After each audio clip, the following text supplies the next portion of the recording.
What is going on, everyone? My name is Andy. Welcome back to another Euro 2020 fantasy video.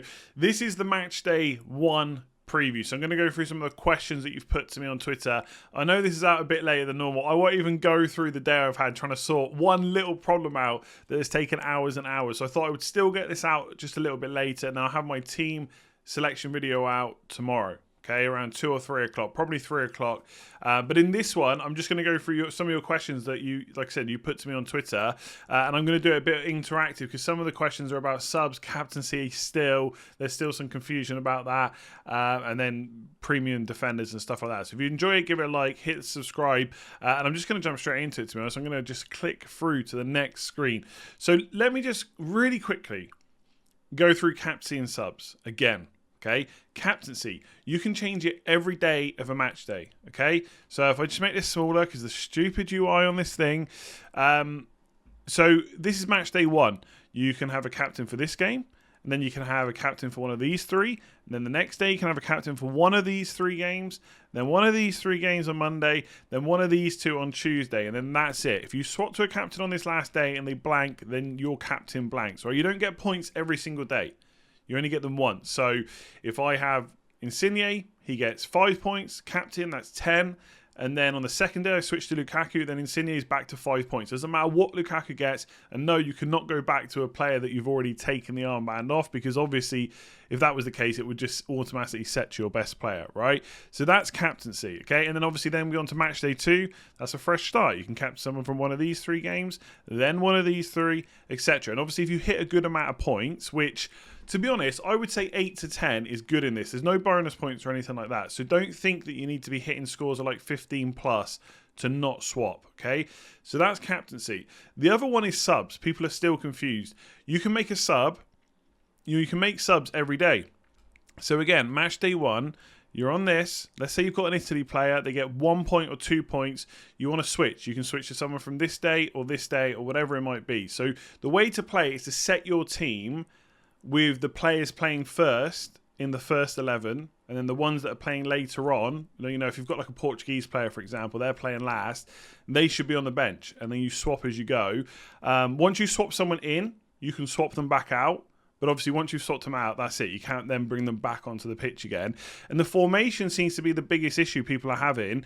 You can play any formation that's valid, right? So I've got a 3-5-2 here.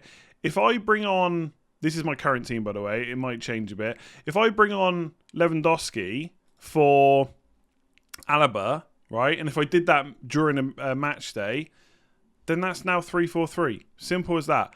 And then if you want to bring on a defender, right, if you want to sub in a defender for a different striker, or even let's say for a midfielder, just to show you, then it's 4-3-3. Okay, forget about the formation. As long as you can make a valid formation, you can make a sub. Okay, so don't panic too much about that. And I'm just going to put transfers up here because there's some questions on that in just a second. So let me see what else we got. Spanish players in COVID. Okay, so I actually put a tweet out before I started recording. An account called Euro 2020 Fantasy Football Updates and Tips. Very catchy name. Yeah, I've got it right. Only 2 confirmed COVID cases so far for Spain. Likewise for Sweden. Games going ahead as scheduled for now. So there you go. There's obviously going to be a risk that a player you pick then tests positive and then can't play. But I don't know. Right now I've still got 2 Spanish players in my team. I just think they're great value. So I'm probably going to go with it.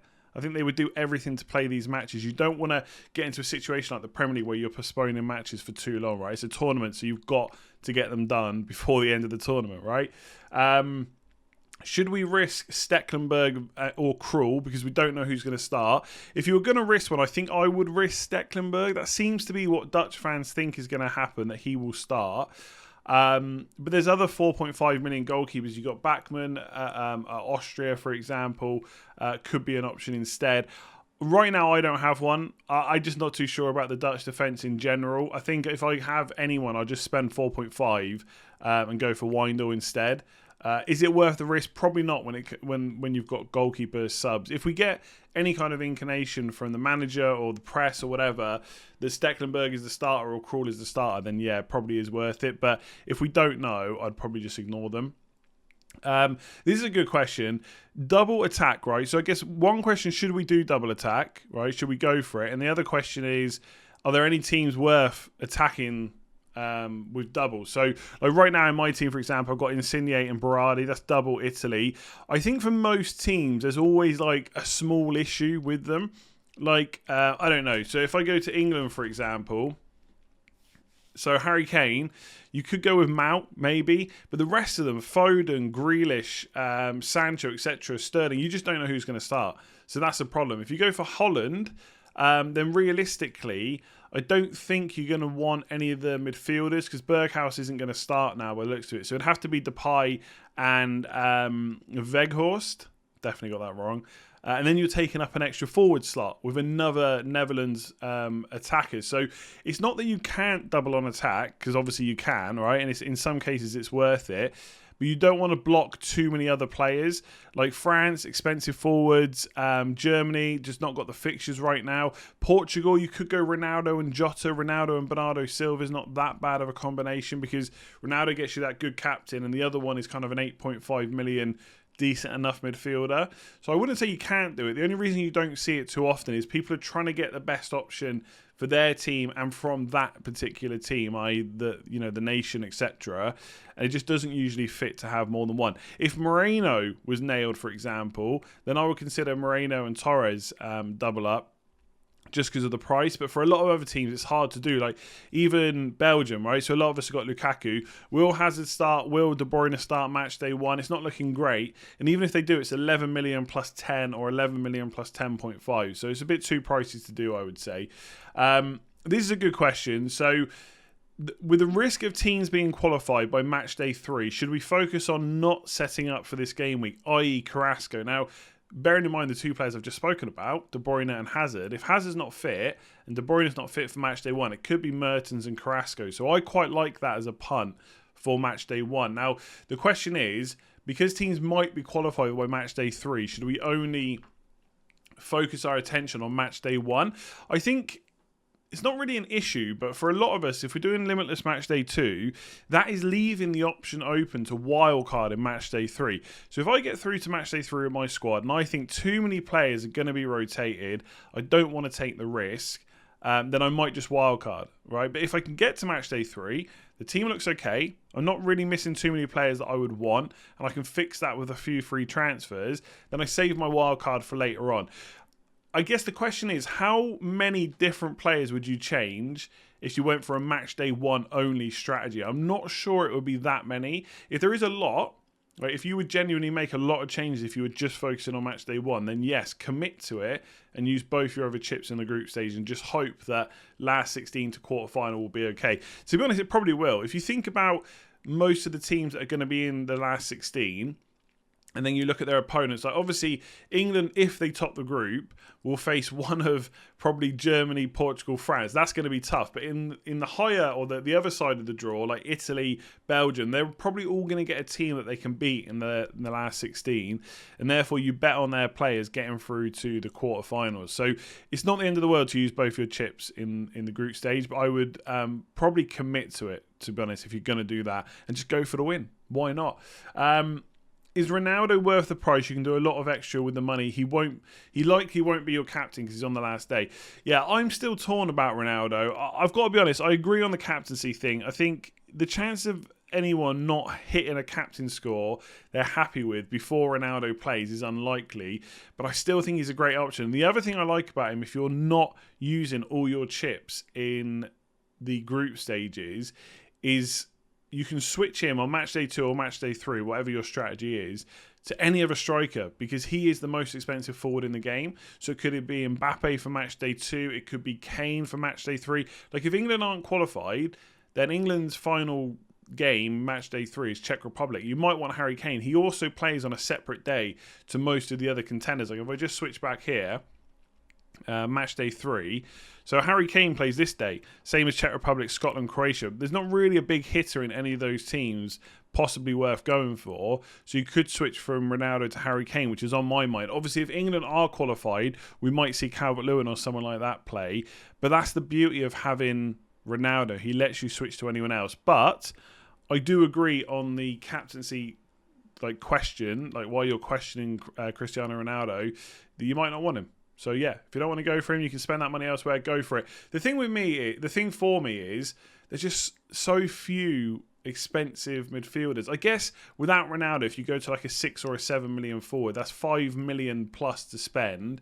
You could put that on extra defenders, higher priced midfielders, for example, because there isn't many options between 5.5 and 7 million in midfield. So I don't think it's the worst idea, but don't worry too much about the captaincy. I think he's just a good option anyway. And the final question that I saw, there wasn't a huge amount of questions, was best premium defenders 5.5 or above, as pointed out in the question. And we've had a lot of chat about cheap defenders, but what about premiums? Are they worth going for? So I'm going to talk about them here. Again, I just think there's slight issues with any of them, right? So Guerrero here, and you've got Diaz as well for Portugal. Yes, they got a good match day one. And again, if you were on a strategy where you're going to use your chips in the group stages, both of them, then sure, Portugal players for match day one are great. If you're not, then in match day 3, you've probably got to get rid of him. If you've already got Ronaldo in sector, you've got to get rid of him as well, most likely. France, again, tough fixture to start off against Germany, which is the problem with Hernandez and Laporte, etc. Although, sorry, got that wrong. Laporte's obviously playing for Spain now. But I think we can get cheaper options. Like, if you're going to go for a premium play, you want them to be attacking. I'm sure Laporte can score from a set piece, but you're not going to pay 1.5 million more over Torres, I don't think. England, the biggest problem is which fullbacks play. My sneaking suspicion it'll be Chilwell and Walker. No one knows that for definite. Will it be a back 5? Possibly. Again, we don't know for sure. I do like the Italian defenders, so Florenzi and Spinazzola. I just think it's going to be very hard to get a cheap Italian defender that's nailed on. So going for one of the fullbacks potential, or even like a Bonucci at 5.5 could be worth it. And then you've got Alba, but could it be Gaia that plays in the fullback position? Will it be Llorente on the right? Although I think he tested positive for COVID. Will it be Azpilicueta? Will he be attacking enough? They just don't feel worth it to me. The paying this 5.5 or above. If I was going to do it, I think I would risk maybe Meunier for Belgium in the hope that he plays match day 1 and 3 or match day 2 as well if you're playing that way. I think Rodriguez for Switzerland against Wales in the first game. He's possibly taking penalties as well. So it could be a good option. And that's probably about it, unless you had a strategy where you could go for Portugal defenders. But ultimately, I'm not sure that many of them are worth the price. It all depends what it hurts elsewhere as well. So if it doesn't allow you to get the attackers you want, then there is just a plethora of 4.5 million defenders. There we go. I'm going to leave it there. That was nice and quick. Sorry if it was too quick, but I want to get this video out before it gets too late today. So thank you for bearing with me. That's the match day preview. Obviously, there's only a few questions, not as the same amount as you'd usually get for an FPL video. And tomorrow we'll have the team selection. You've had a little bit of a glimpse, but I do think that's going to change a bit before tomorrow. So around 3 o'clock on Thursday, I'll have my final team selection video. Thank you for all the support on the channel during this pre-tournament season or whatever you want to call it. Obviously, we will keep going throughout the whole tournament as well. Do give it a like if you've enjoyed it. Hit subscribe, and I'll catch you again tomorrow.